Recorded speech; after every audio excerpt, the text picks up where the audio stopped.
ल भेडेटारको मौसम हो, धरानतिर यसरी कुहिरो लागेको देखिन्छ। यो चाहिँ शङ्खेश्वर महादेव पार्क। ए पूर्ण शङ्ख होइन यो के पार्क हो? शङ्खेश्वर महादेव पार्क। ए यस्तो राम्रो बनेको रहेछ। अहिले चाहिँ अब यो ठिक 2082 साल वैशाख 4 गते अपराह्न ठिक 12 बजेको छ र पनि यसरी आकाश धुम्मिएर चाहिँ यो भेडेटारमा कुहिरी मण्डल छ। धरानमा पुरै गर्मी भएर खलखली पसिना हुँदै हामी भेडेटार आएको थियौँ। आउँदाखेरि त यहाँ त जाडो हुने अवस्था सिर्जना भइराखेको थियो। यो शङ्ख पार्कमा घुमेर अब हामी चाहिँ भेडेटारबाट ओखरे, डाँडा बजार, राजा रानी हुँदै कुरुले तेन्पासम्मको यात्रामा अब 12:30 मा यहाँबाट निस्किने भन्ने हाम्रो कार्यक्रम रहेको छ। वेट लो अब फर्किन आँट्यो।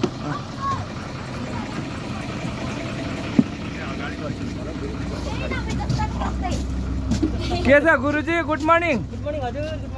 ल हामी अब यात्रामा छौँ है। अब आज कस्तो लाग्यो कुरुले तेन्पा यात्रा? वाह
एउटा त्यतिकै मैले उ गरेर लगाएको कि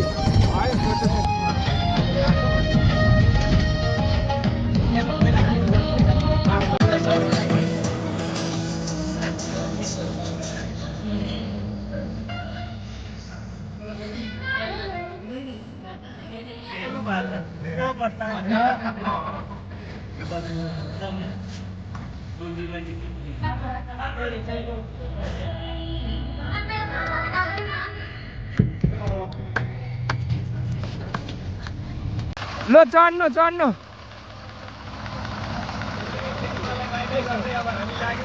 हस् मामा उताबाट घुमेर उताबाट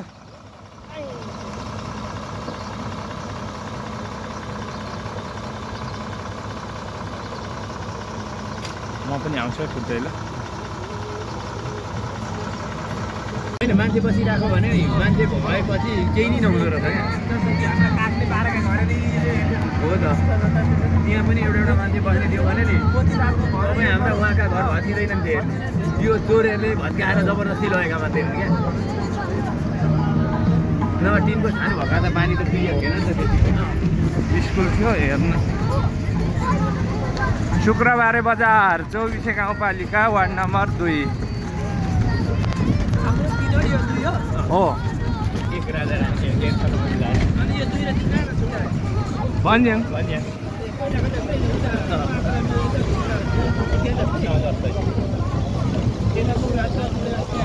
पहिले भन्ने के त मैले त्यसलाई 2 बनायो उता 3 बनायो एक नम्बर उधार राजा रानी कति भयो हो गाह्रो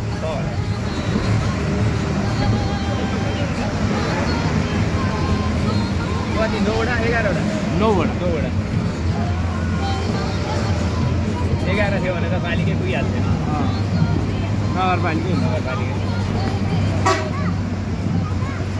पहिलेको हाम्रो शुक्रबारे बजारको बस्ती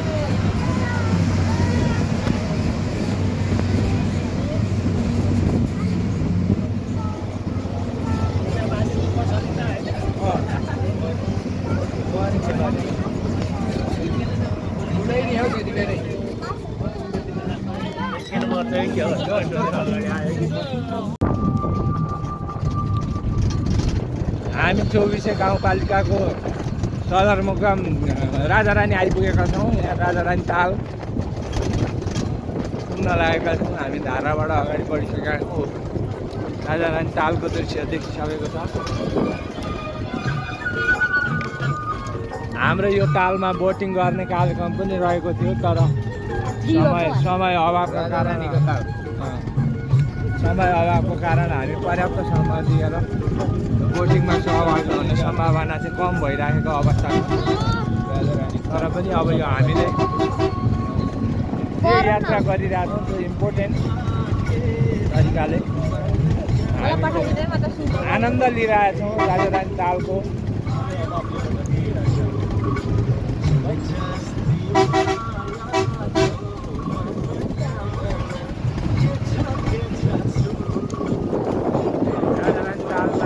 परिक्रमा गरिराखेका छौँ। यहाँबाट पुरै हेर्दा राजारानी ताल यस्तो देखिरहेको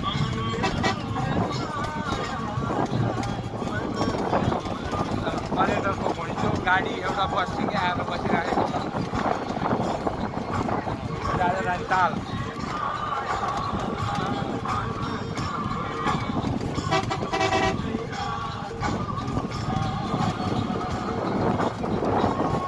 पर्यटकीय क्षेत्र धनुकाँडको एउटा हामी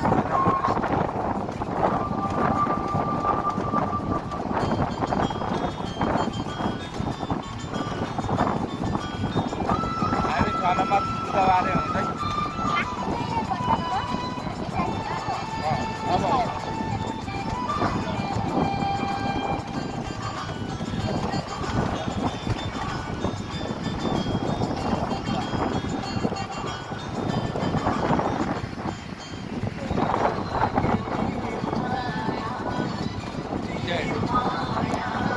राजारानी तालको प्रवेश गेट हो।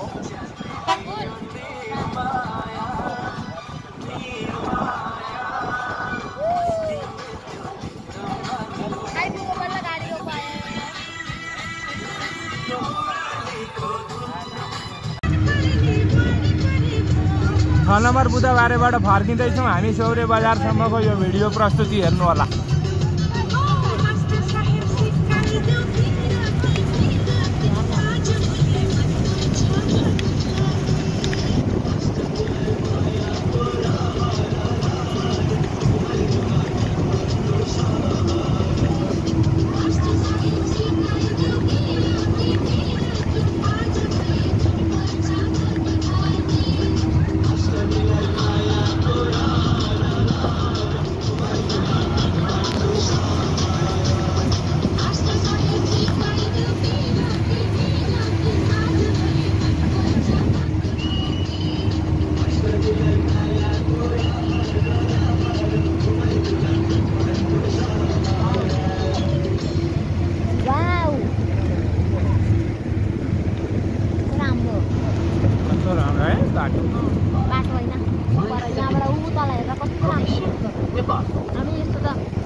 Punya panel yang ke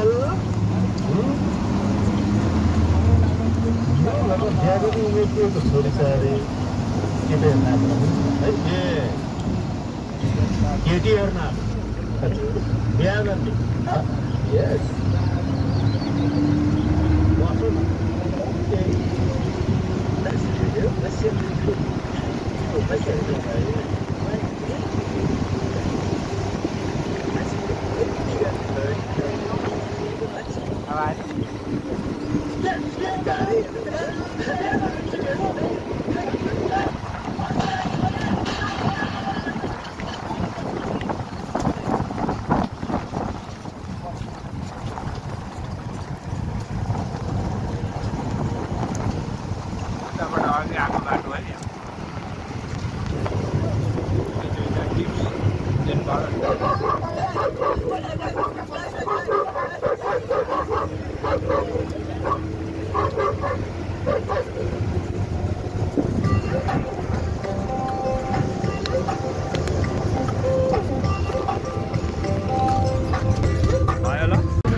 Dhankuta डाँडा बजार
एसियाकै ठुलो बर्को रुख भएको लाप्चेटार जाने बाटो पनि हामी क्रस भएर अगाडि बढिरहेका छौँ राजारानी डाँडातिर।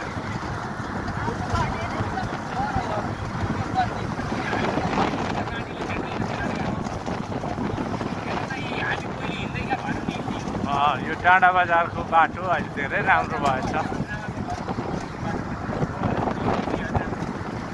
अब हामी राजारानीतर्फ अगाडि बढिरहेछौँ र यो तल देखिएको गाउँ नै हो लाप्चेटार। बर्को रुख भएको गाउँ त्यही हो।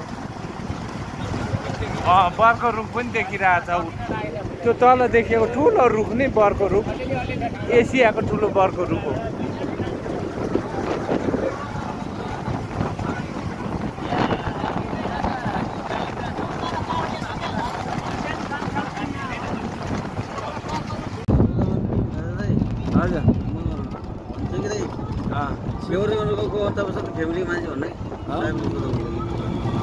यो गेडा पसल चाहिँ कहाँबाट आयो फेरि?